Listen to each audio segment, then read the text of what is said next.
Welcome friends.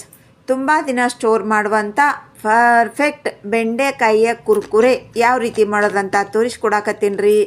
ಭಾಳ simple ಐತ್ರಿ ಮಾಡೋದು, ರುಚಿ ಮಾತ್ರ ಅದ್ಭುತವಾಗಿರ್ತೈತೆ ರೀ. ಬನ್ನಿ ರೆಸಿಪಿ ಶುರು ಮಾಡೋಣ. ಮೊದಲಿಗೆ ಈ ಬೆಂಡೆಕಾಯಿ ಕುರ್ಕುರೆನ ಮಾಡೋಕೆ ಬೆಂಡೆಕಾಯಿನ ನೀಟಾಗಿ ತೊಳ್ಕೊಂಡು ನೀಟಾಗಿ ಒರೆಸ್ಕೊಂಡು ತೊಗೊಳ್ರಿ. ತೇವಾಂಶ ಏನೂ ಇರಬಾರ್ದು. ಈಗ ಎರಡೂ ಕಡೆ ನಾವು ನೀಟಾಗಿ ಇದನ್ನು ಕಟ್ ಮಾಡ್ಕೋಬೇಕ್ರಿ. ಈಗ ಸೆಂಟ್ರನ್ಯಾಗ ಕಟ್ ಮಾಡಿರಿ. ಇದ್ರೊಳಗೆ ಹುಳ ಇರ್ತಾವ್ರಿ, ಕ್ರಿಮಿ ಕೀಟ ಇರ್ತಾವೆ, ಅದನ್ನು ಚೆಕ್ ಮಾಡ್ಕೋಬೇಕ್ರಿ ನಾವು. ಈಗ ಮೊದಲು ಸೆಂಟ್ರ್ನ್ಯಾಗ ಬಾಡ್ಕೊಂಡ್ರಿ, ಮತ್ತು ಇದ್ರೊಳಗೆ ನೋಡ್ರಿ, ಮತ್ತೀಗ ಚಿಕ್ಕದಾಗಿ ಕಟ್ ಮಾಡ್ಕೊಳಕತ್ತೀನಿ ರೀ ನಾನು.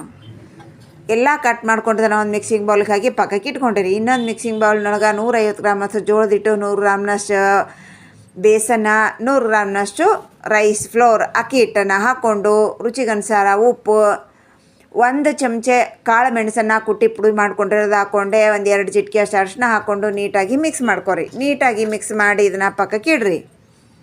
ಈ ಕಟ್ ಮಾಡ್ಕೊಂಡಿರುವಂಥ ಈ ಬೆಂಡೆಕಾಯಿ ಪೀಸಸ್ ಏನದಾವಲ್ಲ ರೀ, ಅದನ್ನೆಲ್ಲನೂ ಇದರಲ್ಲಿ ನಾವು ಹಾಕ್ಕೊಳ್ಳೋಣ್ರಿ.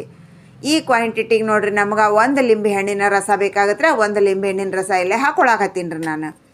ಹಾಕ್ಕೊಂಡು ನೀಟಾಗಿ ಎಲ್ಲ ಲಿಂಬೆ ಹಣ್ಣಿನ ರಸ ಈ ಬೆಂಡೆಕಾಯಿ ಪೀಸಸ್ಗೆಲ್ಲ ತಗಲಬೇಕ್ರಿ.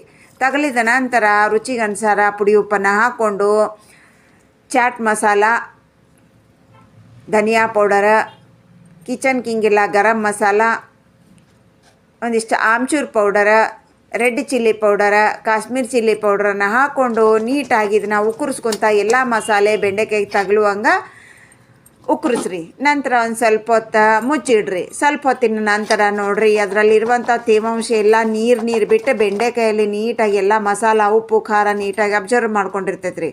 ಈಗ ಇದು ಪರ್ಫೆಕ್ಟ್ ಆಗೈತೆ ರೀ. ಈಗ ಇದ್ರ ಮೇಲೆ ನೋಡಿರಿ, ನಾವು ಹಿಟ್ಟನ್ನು ಕಲಿಸ್ಕೊಂಡಿವಲ್ಲ ರೀ, ತುಂಬ ಉದುರಿಸ್ರಿ. ಬೆಂಡೆಕಾಯಿ ಏನೂ ಕಾಣಬಾರ್ದು ರೀ, ಹಂಗೆ ಉದುರಿಸಿ ಹಿಂಗೆ ಉಕ್ಕರಿಸ್ರಿ. ಮೇಲೆ ಕೆಳಗೆ ಮಾಡಿ ಮತ್ತೆ ಹಿಟ್ಟನ್ನು ಹಾಕಿರಿ. ಇದೇ ರೀತಿಯಾಗಿ ಫುಲ್ ಬೆಂಡೆಕಾಯಿಗೆ ತಗಲುವರೆಗೆ ನಾವು ಹಾಕ್ಬೇಕ್ರಿ. ಹಿಂಗೆ ಒಂದು 4-5 ಸಾರಿ ಹಾಕಿರಿ. ನಂತರ ಸ್ವಲ್ಪ ನೀರನ್ನು ಚಿಮ್ಕರಿಸಿ ಅದ್ರ ಮೇಲೆ ಕೂಡ ಹಿಟ್ಟನ್ನು ಹಿಂಗೆ ಚೆಲ್ರಿ.